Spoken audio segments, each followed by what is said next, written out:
Analytics is one of our most useful tools and helps us to get a complete overview and in-depth statistical analysis of our site's traffic. It is quite simple to use, and furthermore, it links, or rather cooperates, very well with Google AdWords. This means that the two platforms can exchange data in full, and thus be more effective. One of the most useful features, and also the first thing you will see when connected to your account, is the Audience Overview. Here we get a first impression of what is going on our site for the last 30 days.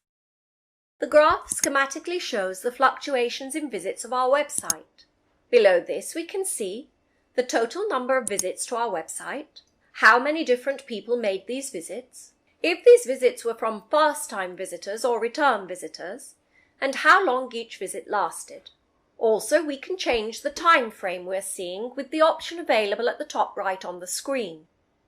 Although we are interested in the number of people who return to our site, and whether this number is stable or increasing, as a percentage of total visitors, we want returning visitors to be as few as possible. It's crucial to constantly attract new visitors, having them learn about our site and what it offers. Therefore, although we are glad people return to our site, we do not want them to make up the majority of our visitors, as this would mean we're not expanding as a business. It means that we do not acquire enough new customers and we don't expand our market share. Through Audience Overview, we have a first-glance picture of the traffic of our site.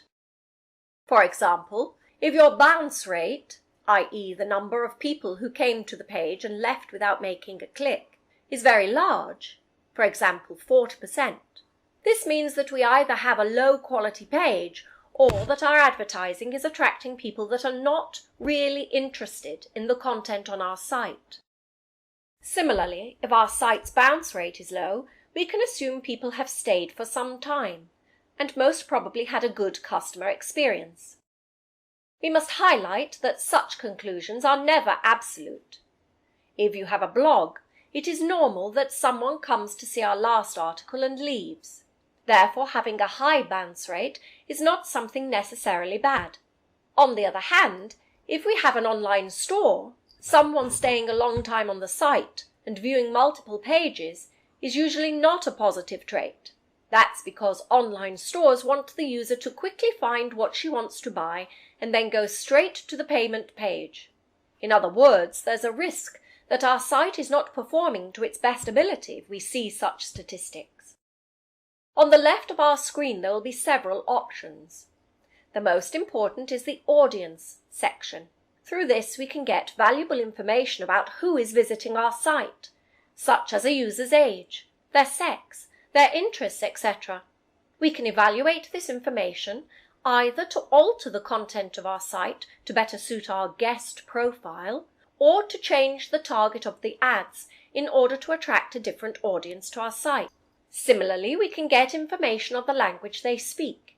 If they visit our site via computer, tablet or mobile, and based on this information, we can proceed with any changes having to do with whether or not our site performs well for all types of users. If we click Behavior, we will also see a lot of information about how our site's visitors view and use our site.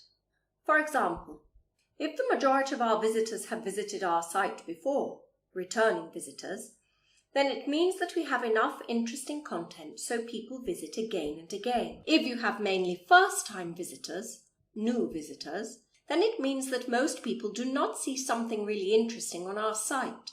So in order to give them a reason to return, we must improve our content and user experience. Of course, like everything, these metrics are not absolute. If, for example, during the time frame in question, we have been running an ad campaign, it is obvious that the majority of our visitors are people who have not been to our site before. Similarly, if we have an online shop where customers buy products that will be needed only once, for example, motorcycle helmets, it's also reasonable not to have repeat visitors. Clicking Engagement will allow us to see how much time people spend on our sites and the number of pages they visit. The more pages a user visits, and the more time they remain on our site, the more engaged they are. Again, we stress that this is particularly true for pages with articles and news content. If it's an online store, it may mean that the users find it difficult to find what they are looking for.